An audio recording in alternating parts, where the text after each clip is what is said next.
नमस्कार साथियों, मैं अश्विनी कुमार और आज हमारे साथ श्री बाबूलाल अग्रवाल जी हैं जो श्रीनिवासपुरी क्षेत्र में जितनी भी राशन की दुकानें हैं उनके प्रधान हैं। आज हम लोग उनसे जो राशन की दुकानों का जो सिस्टम है उसके बारे में जानकारी हासिल करेंगे। लाला जी, आप बताइए कि इस क्षेत्र में आप कब से काम कर रहे हैं? इस क्षेत्र के अंदर है मैं 25 साल से काम कर रहा हूँ। 25 साल से आप काम कर रहे हैं इस क्षेत्र में। हाँ। और राशन की दुकान कब से चला रहे हैं? राशन की दुकान तो 1975 से चला रहा हूँ। 1975 से आप राशन के वितरण करने का काम कर रहे हैं। अच्छा, तो आप राशन की दुकानों के लिए जो नियम कायदे कानून हैं और जो तरीके हैं उसके बारे में थोड़ा सा संक्षिप्त में जानकारी दें। ऐसे है कि हमारे अफसरों के द्वारा राशन वितरण होता है जिसकी एक अलॉटमेंट लेटर आता है। हाँ जी। उसके पैसे हमारे बैंक से ECS होते हैं। दिल्ली स्टेट सिविल सप्लाई जो है हमें माल सप्लाई करती है ठेकेदार के द्वारा। उस ठेकेदार का 45 रुपए क्विंटल दिल्ली सरकार अपनी जेब से देती है। 45 रुपए क्विंटल अपने? हाँ जी। गेहूं व चावल एक खंड में हमारा गोदाम है। ठेकेदार के पास 45 गाड़ियां हैं। कैलाश अग्रवाल उसका नाम है, कालका फ्लोर मिल चलाता है वो, और वो वितरण कराता है अपनी मर्जी के हिसाब। अच्छा, वो वितरण कराता है आपकी राशन की दुकानों पर, मतलब कि पहुंचाने का उसका ठेका है कि FCI के गोदामों से या जो भी गोदाम है वहां से माल को उठा करके 10 सर्कल उसमें अटैच है। अच्छा, 10 सर्कल उसमें अटैच है। 10 सर्कल अटैच है। 10 सर्कलों का माल की ठेके 10 नहीं बल्कि 15 सर्कल है जिनकी ड्यूटी उसके पास दे रखी है। वो वितरण कराता है 15 सर्कलों के लगभग 15 सर्कलों के लगभग कराता है और उसको 45 रुपए प्रति क्विंटल के हिसाब से सरकार की तरफ से पेमेंट मिलता है। ढुलाई का, ढुलाई और लदाई, ढुलाई और लदाई का, मतलब कि गोदाम से माल उठा करके दुकान तक पहुंचाने का उसको ये 45 रुपए मिलता है। अच्छा, ये बताइए कि सबसे पहले कि कस्टमर के लिए दुकान के टाइमिंग क्या होता है? दुकान का टाइमिंग सुबह 9 बजे से 1 बजे तक और शाम को 3 बजे से 7 बजे तक। ये दुकान के टाइमिंग है कि इस टाइम खुलनी चाहिए? हाँ, 9 से 1, हाँ, 3 से 7। मंगलवार का अवकाश होता है ताकि अब कोरोना के टाइम में हमारी सारी छुट्टियां रद्द कर दी। मंगलवार को कोई अवकाश नहीं दे रहे हमें। अच्छा, मंगलवार का भी पहले अवकाश होता है, वीकली ऑफ जो संडे का होता है। नहीं, मंगलवार का है वो आपका जोन वाइज है। हाँ, कई सोमवार का है, कई संडे का है। हमारे यहाँ साउथ के अंदर मंगलवार। अच्छा, आपके यहाँ पर मंगलवार का है, मतलब कि जो छुट्टी हम संडे को एंजॉय करते हैं वो आप मंगलवार को एंजॉय करते हैं।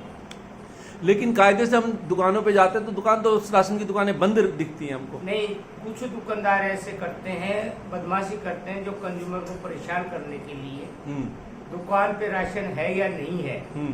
कंज्यूमर का राइट बनता है कि वो 1 तारीख से लेकर 30 तारीख तक कभी भी अपना राशन ले सकता है दुकानदार से। राशन नहीं होने के कारण दुकानदार का फर्ज बनता है कंज्यूमर को बताने का कि मेरे पास गोदाम से 10 तारीख को माल आएगा, 5 को आएगा, 20 को आएगा। उस हिसाब से उस कंज्यूमर को बुला के उसको राशन प्रोवाइड करवाना चाहिए, करना चाहिए। हाँ, कहने का मतलब कि माल हो चाहे ना हो, लेकिन राशन के दुकान वाले की ड्यूटी बनती है खुली रहनी चाहिए। हाँ, कि राशन की दुकान जो है खुली रहे और जो कस्टमर है उसको सही जानकारी आप देते रहो कि भाई कब माल आएगा, कब माल नहीं आएगा, कब आपको राशन मिल सकता है, कब नहीं मिल सकता है उसको, ताकि परेशानी ना हो। जब भी उसको फुर्सत मिले, जैसे टाइम लगे, जब भी उसकी छुट्टी हो, वो आपसे आकर जी जी जी। अच्छा, इसमें तो फिर जो है कि कितना कितना राशन मिलता है? कोरोना से पहले जो कोरोना से पहले का जो सिस्टम था, किस किस तरह के राशन कार्ड हुआ करते थे? हमारे यहाँ राशन कार्ड 3 प्रकार के हैं। हाँ जी। एक AAAY लाल कार्ड बोलते हैं। हाँ जी। उसपे 25 किलो गेहूं, 10 किलो चावल पूरे कार्ड पे, चाहे वो 1 आदमी का है चाहे वो 20 आदमी का। अच्छा, मतलब कि जिनका ये वाला कार्ड बना हुआ है उनको 25 किलो गेहूं और 1 किलो चावल मिलेगा। 10 किलो चावल, 10 किलो चावल मिलेगा। वो एक परिवार के लिए होगा, उस परिवार में 4 मेंबर हो, 8 मेंबर हो, 1 मेंबर हो, उससे कोई मतलब नहीं है। उससे कोई मतलब, ठीक है। वो तो हो गया लाल कार्ड AY का। अच्छा। एक आता है हमारे BPL कार्ड, उसको पीला कार्ड बोलते हैं। उसका 1 यूनिट पे 1 आदमी का 4 किलो गेहूं, हाँ, 1 किलो चावल। 1 किलो चावल है कि वो व्यक्ति के हिसाब से, प्रति व्यक्ति के हिसाब से। और इसके अलावा इसके अलावा कुछ नहीं मिलता। नहीं मतलब कि और भी कोई कार्ड है? एक कार्ड है पीआर, पीआर, उसको व्हाइट कार्ड बोलते हैं, वो पीआर है। वो प्रधानमंत्री मनमोहन सिंह, सोनिया गांधी ने बनाया था फूड सिक्योरिटी तहत के बिल। अब उन तीनों कार्डों को उन्होंने ज्वाइन कर दिया इकट्ठा। उस कार्ड के ऊपर भी 4 किलो प्रति किलो और 1 किलो चावल।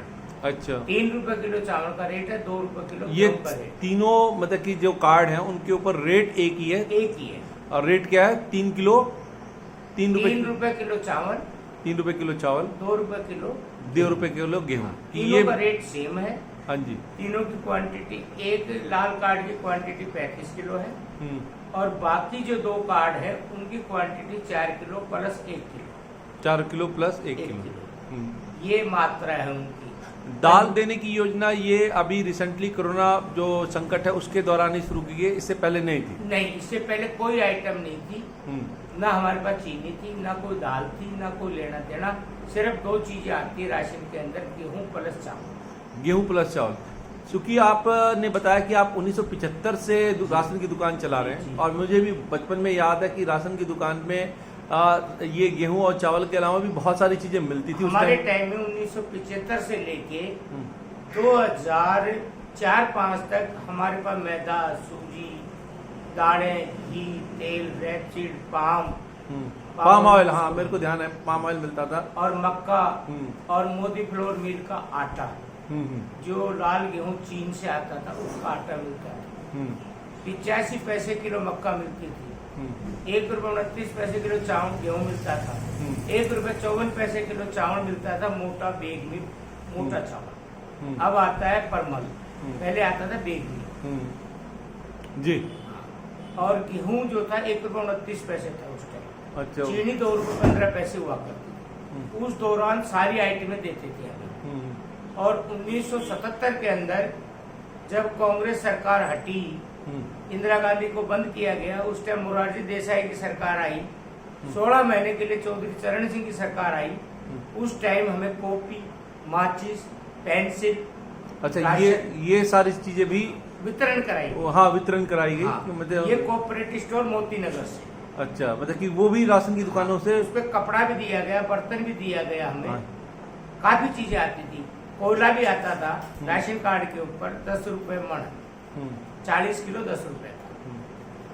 उसके बाद कोयला खत्म करके इन्होंने गैस चालू कर दी। अच्छा, पुराने टाइम के अंदर तो बहुत कुछ चीजें मिला करती थी।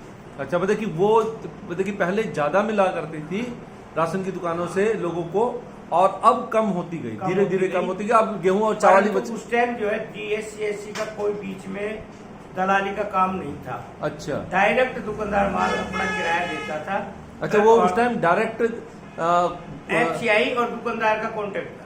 अच्छा, बीच में जो ये ठेकेदार वाला जो है, ये सिस्टम नहीं था। अच्छा, ये नहीं था। जिसको भी जो माल लेना है, गाड़ी वाले से बात करो, ठेकेदार से बात करो, किराया दो, अपना माल अपनी दुकान तक पहुंचाओ और कंज्यूमर को वितरण करो। अच्छा, उस टाइम ना बैंक का ड्राफ्ट था। हम एक पे ऑर्डर बनाते थे, राशन दफ्तर से हमें एक अथॉरिटी मिलती थी कागज की, उसके ऊपर कि आपका इतना गेहूं है, इतना चावल है, इतनी चीनी है, इतना आटा है, इतनी दाल है, इतनी ये चीजें। उसको हम दिखाते थे गोदाम में, जो गोदाम अलग अलग होते थे, वहां से हम ड्राफ्ट देते थे, वो माल हमें दे देते। वो माल उठा के हम अपनी दुकान पे लाके कंज्यूमर को दे देते। कंज्यूमर को दे देते थे, जो मार्केट रेट से काफी कमीशन होता था हमारा। अच्छा, पहले हमारा 35 पैसे क्विंटल के हिसाब, 35 रुपए क्विंटल से गेहूं का कमीशन था। 35 रुपए हमारा चावल का कमीशन था। 10 रुपए क्विंटल हमारा चीनी का कमीशन था। अब गवर्नमेंट ने फिर 70 पैसे हमारा कमीशन किया। आज से हमारे आम आदमी पार्टी के मंत्री से हमने हड़तालें की, हमारी यूनियन है दिल्ली में, तो उन्होंने आज की डेट में हमारा पिछले साल से 2 रुपए क्विंटल हमारा कमीशन कर दिया। परंतु बीच में चोर बाजारी, DSCH और ठेकेदारी जो चल रही है, ये ठेकेदारी मतलब ये चोर बाजारी है कैसे? चोर बाजारी का सिस्टम चल कैसे रहा है? चोर बाजारी का हमारा दिल्ली स्टेट सिविल सप्लाई आराम बाग बैठते अफसर, उसमें अफसर भी बैठते हैं, हमारा चेयरमैन होता है। पहले तो हमारा कमिश्नर होता था चेयरमैन, अब DC को चेयरमैन बना दिया।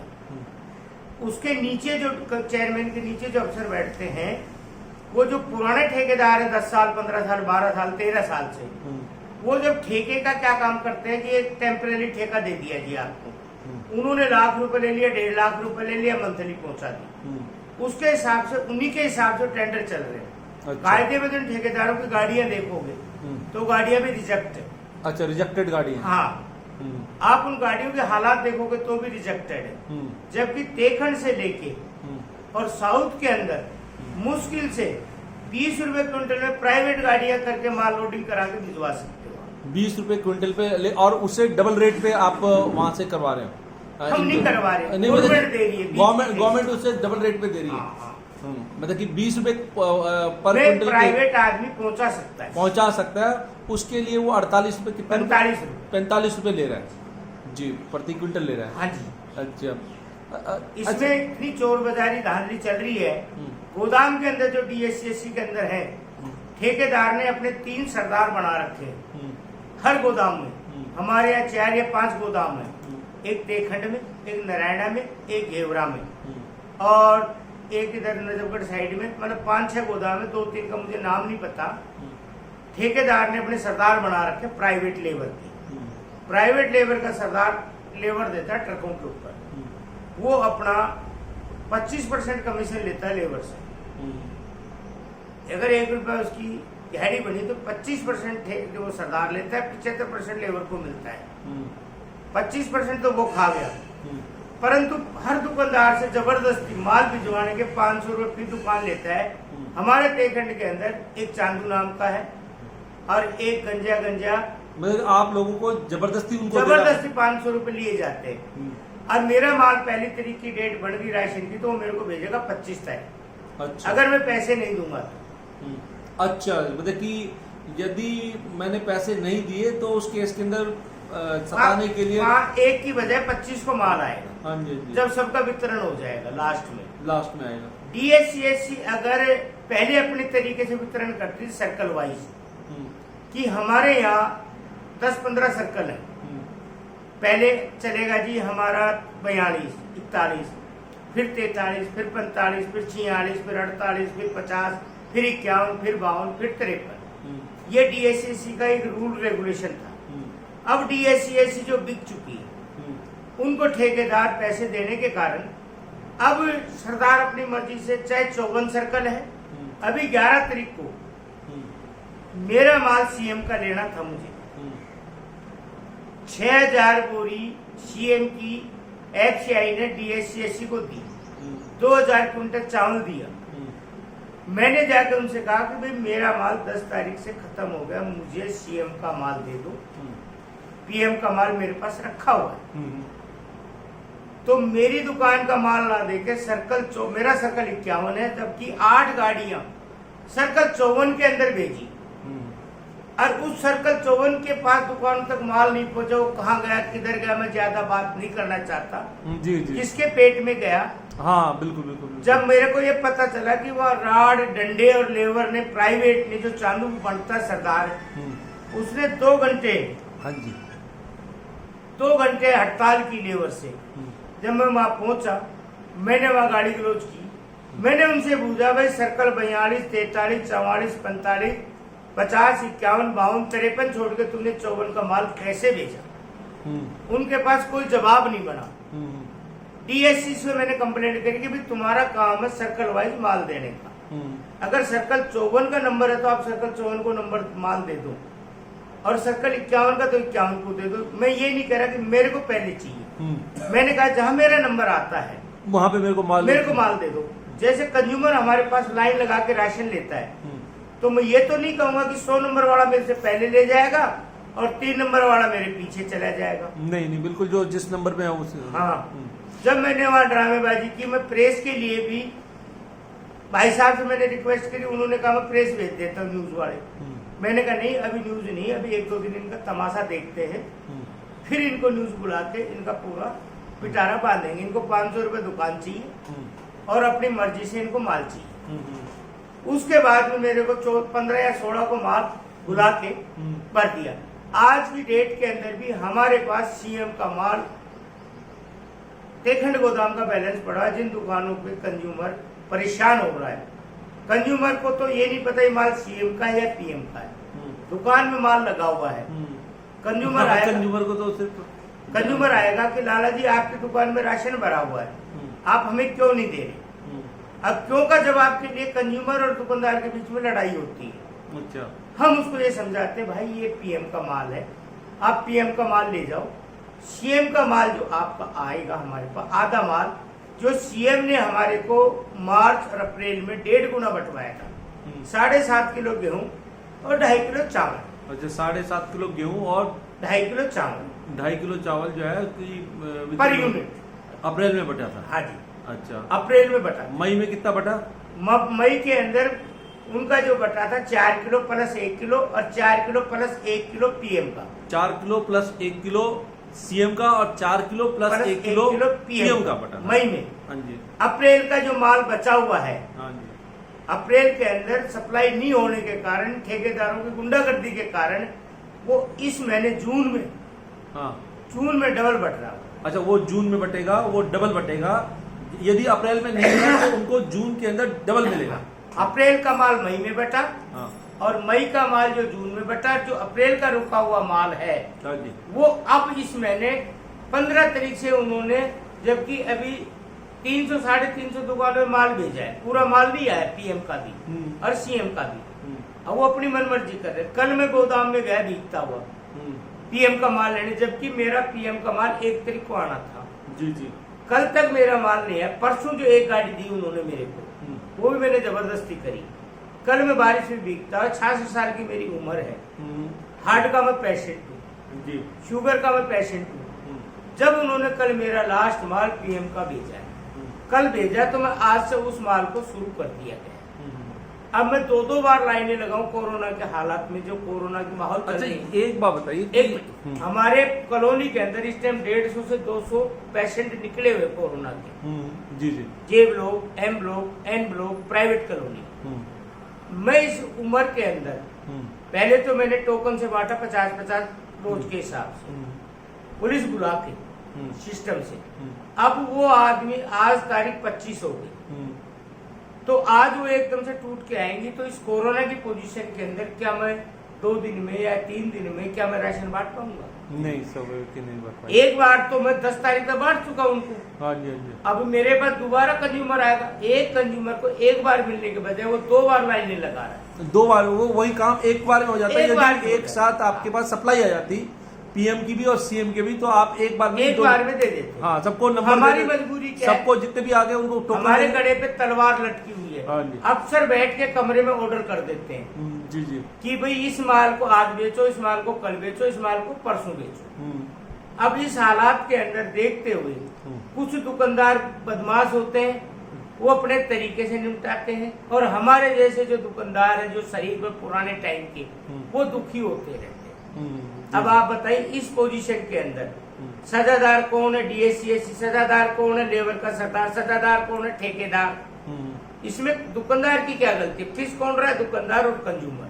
अच्छा, कंज्यूमर को कैसे लूटते हैं ये, मतलब कि थोड़ा सा और समझाइए। जो राशन की, मान लीजिए कंज्यूमर 2 बार आने के लिए भी तैयार है, यदि मतलब कि ऐसा कर रहे हैं तो, लेकिन कोरोना के संकट में एक ही बार में हो जाए काम, बिल्कुल सही है। डरता है कंज्यूमर। हाँ, कंज्यूमर भी डर रहा है। अच्छा, हाँ, कंज्यूमर को भी ये खतरा है कि मेरे बगल के अंदर 150 आदमी कोरोना है, और मैं भी डरता हूँ राशन बांटते। मेरी भी लेबर, मैं 6-7 आदमी लेबर लगा के राशन स्टेशन की पुलिस बिठा के ऑर्डर लेके और बाकायदा बोर्ड भर के सारी चीजें लगा के और गोल चक्कर लगवा के, लाइनदारी लगवा के, 1-1 मीटर का फासला रखवा के, वो हमें पता हम किस तरीके से वितरण कर रहे हैं। अच्छा, तो देख, जैसे बहुत सारे राशन की दुकान वाले जो है कि आप इसके अंदर बहुत गलत तरीके से पैसा कमाने का भी काम करते हैं, काला धन कमाने का काम करते हैं, और मतलब सही वितरण नहीं करते, भ्रष्टाचार बहुत ज्यादा है। तो वो कैसे करते, जनता को कैसे पब्लिक बनाते हैं? कंज्यूमर को पब्लिक बनाने का कारण क्या है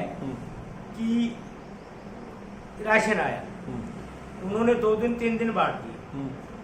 अब मैंने जो है 50 आदमियों को बांटा राशन। मेरी सर्कल के अंदर 50 या 60 आदमियों की डेली की रिपोर्ट गई है। वो रिपोर्ट जो है एसडीएम के पास भी है, एसी साहब के पास भी है, कमिश्नर साहब के पास भी। जो मैंने डेली राशन वितरण किया 50-60, क्या मुझे ये बताया जाए कि इस पोजीशन में, लॉकडाउन की पोजीशन में, कोरोना की पोजीशन में एक आदमी 250-300 आदमी क्या राशन दे देगा 3 घंटे में? नहीं।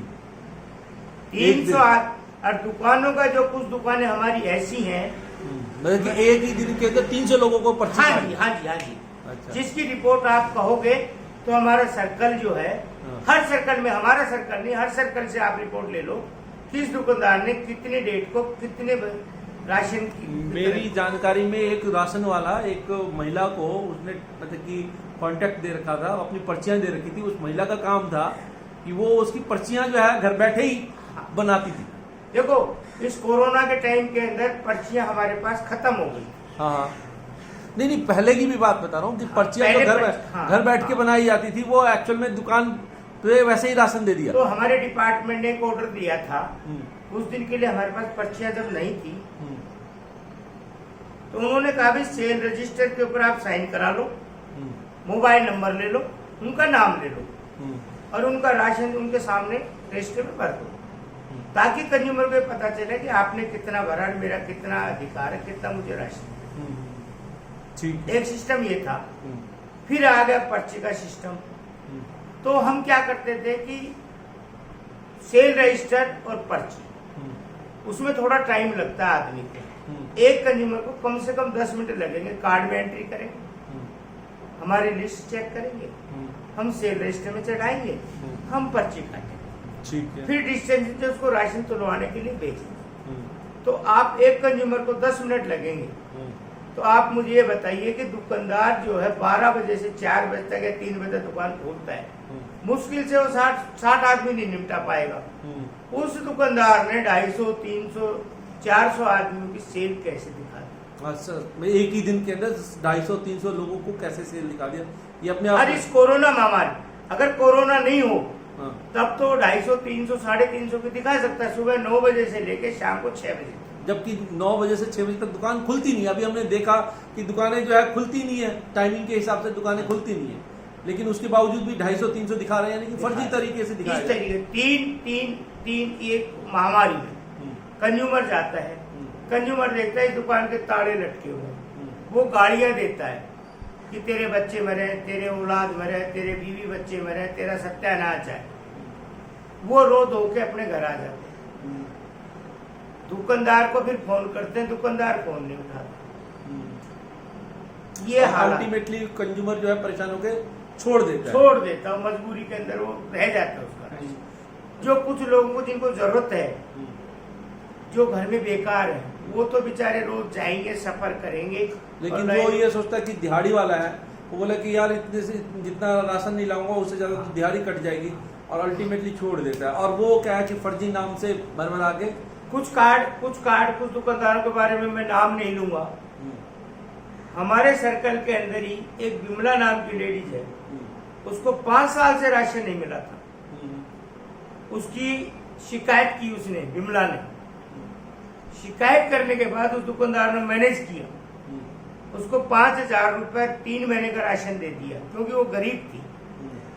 5 साल से वो राशन खा रही थी। अच्छा, 5 साल से दुकानदार राशन खा रहा था, उसको यही नहीं पता। और वो भी कैसे कि वो मेरे पास आई, उन्होंने कहा लाला जी मेरे को स्कूल का ही डाल दो। ऐसे मेरे पास बहुत सारे लोग ई कूपन बनवाने के लिए आए थे, उन्होंने कभी राशन के लिए अप्लाई किया था, उनका राशन कार्ड बन गया, उनको जानकारी नहीं है। हाँ वही मेरे पास भी आए ऐसे कई लोग। हाँ वही हाँ। जब जानकारी नहीं हुई तो हमने उसके लड़के पढ़े लिखे एमसीडी में सर्विस करते हैं, हाँ। कोरोना की टेम्परेरी वो दवाई छिड़कते हैं। हाँ। वो मेरी दुकान पे, स्पेशल दुकान पे दवाई छिड़की उन्होंने। हाँ। पूरे 3 महीने अच्छी सेवा करी। मैं उनके फार्म भरने के बजाय मेरे बेटे ने कहा तेरा तो कार्ड बनाओ, फलानी दुकान का कार्ड है। अब उसकी कंप्लेंट अब डालने के बाद क्या हुआ, कंज्यूमर बिक चुका। कंज्यूमर ने लिख के दे दिया कि मुझे 5 साल से राशन मिल रहा है। ओके, कंप्लेन दिलवाई और वो 5,000 रुपए दे दिए उसको और राशन दे दिया कुछ, 3 महीने तो कंज्यूमर बिक गया। ठीक है, ये भी एक बड़ी समस्या है कि व्यक्ति का ईमान जब डोल जाता है कुछ पैसे के लिए तो सच की लड़ाई कुछ हमारे अफसर भ्रष्टाचार हैं। वो तो उन अफसरों ने उसकी रिपोर्ट बना दी लिखित के अंदर, उसको जेब में 1,000, 1,500, 2,000 रुपए डाल दिए। उसने रिपोर्ट बनाई, आगे भेज दी, कंप्लेंट खत्म हो गई। उल्टे कंप्लेन करने वाला ही बेवकूफ साबित हो गया। अच्छा ये बताइए कि ई कूपन जो भरवाए गए थे, जिनके राशन कार्ड नहीं बन पाए XYZ कारणों से, वो एक अलग विषय है, तो ई कूपन भरवाए गए, उनमें से एक कुछ को तो स्कूलों से राशन मिल रहा है, लेकिन कुछ को जो है प्रधानमंत्री आत्मनिर्भर योजना के तहत बता दिया गया। आत्म योजना के तहत राशन की दुकानों के ऊपर लिस्ट आई है उनकी। अच्छा। उनका मोबाइल नंबर आया, आधार नंबर आया, नाम आया है। अच्छा। वो हमारे सर्कल से लिस्ट प्रोवाइड की गई, हर सर्कल वाइज, चाहे वो श्रीनिवासपुरी है, चाहे वो ओखला है, चाहे वो मदनगिरी दक्षिणपुरी है, चाहे वो महरौली है, चाहे संगम विहार है। उन सर्कलों के हिसाब से केंद्र सरकार ने उनकी सर्वे करी थी। उस सर्वे के हिसाब से कुछ दुकानें, सब दुकानों पे नहीं दिया है राशन। अब मेरे पे नहीं है इनका। अच्छा। आत्मनिर्भर का मेरे पास नहीं है। उन पे दिया, किसी पे 400 कार्ड, किसी पे 300, किसी पे 200, किसी पे 150। उन कंज्यूमर को पता ही नहीं कि मैं जाऊं कहाँ, लूं कहाँ, किधर पहुंचूं, कैसे पहुंचूं। और दूसरी बात, एक क्षेत्र के लोग को दूसरे क्षेत्र का देखा है। हाँ जी। और लोग परेशान होकर लौट के आ रहे हैं और अल्टीमेटली थक हार के बैठ। मदनपुर खादर का राशन भरतनगर दे दिया गया। हाँ जी। मदनपुर खादर जो है पूर्वी दिल्ली में पड़ता है, जबकि ये दुकान जो है साउथ में पड़ती है। हाँ जी। उसका देने का यहाँ क्या तुक बनता है? जी समझ रहा हूँ। या तो दुकानदार उस कंज्यूमर को फोन करके बुला के राशन नहीं, श्रीनिवासपुरी के बंदे को कम से कम श्रीनिवासपुरी की दुकान तो दो। दे दो। इसी तरह से मदनपुर खादर के बंदे को मदनपुर खादर की दुकान दे दो। मदनपुर खादर के अंदर ऑलरेडी 35 दुकानें हैं वहाँ। कितनी दुकानें? 38 दुकानें हैं। सर्कल 54 है वो। और हर दुकान के ऊपर 2000 से ऊपर कार्ड है, हर दुकानदार पे। डेट दे दो, टाइम दे दो, उस हिसाब से बंदा पहुंचे अपना ले ले। लेकिन वहां तो लौट के आ रहे हैं, परेशान हो रहे हैं। हमारे क्षेत्र में 30 दुकानें हैं। हाँ जी। 30 दुकानों का मैं प्रधान हूँ जी। और वहाँ जो 38 दुकानें हैं वो मोमडन्स इलाका है, जिसको मिनी पाकिस्तान कहते हैं लोग, परंतु वो सीधे साधे लोग हैं मोमडन्स। उनका जो है दुकान चलाने वाले वो शोषण कर। परवीन जी, आप कुछ इसमें ऐड करना चाहेंगे? मैं इसमें इस बारे में ज़्यादा जानकारी नहीं रखता हूँ। बस ये लाला जी हैं, लाला जी से जो जानकारी मिली है आपको वो बिल्कुल सही है। और यही है कि जनता जो है, जो लोग हैं, उन लोगों को समय पर राशन उपलब्ध कराना एक राशन दुकानदार का दायित्व है। अभी तो होता क्या है कि कुछ दुकानदार जो है वो समय पर राशन जो है लोगों को नहीं देते हैं, दुकानें बंद रहती हैं। लोग परेशान होकर के आज जो परेशानी की स्थिति है कोविड-19 कोरोना की, और सरकार अपनी तरफ से भरसक प्रयास कर रही है कि कोरोना की जो परेशानी की स्थिति है, इसमें लोग जो है विवश हैं कि भैया इसी के ऊपर निर्भर है। नहीं तो पहले वाली जो स्थिति थी उसमें क्या है, 2-4 चक्कर काटने के बाद लोग ये समझते थे कि दिहाड़ी कटवाने से अच्छा राशन भूल जाओ। देखिए अभी भी वही स्थिति है अश्विनी जी, अभी भी वैसा ही हाल है। कोविड-19 की वजह से सरकार भरसक प्रयास कर रही है कि तमाम जो परिवार हैं, तमाम जो लोग हैं, तमाम जो जनता है, उन तक भोजन सामग्री जिसमें गेहूं, चावल जो मुख्य रूप से लोगों को मिलना चाहिए और साथ में दाल भी, वो लोगों तक फ्री वितरण करवाने का काम राशन की दुकानों के माध्यम से किया जा रहा है।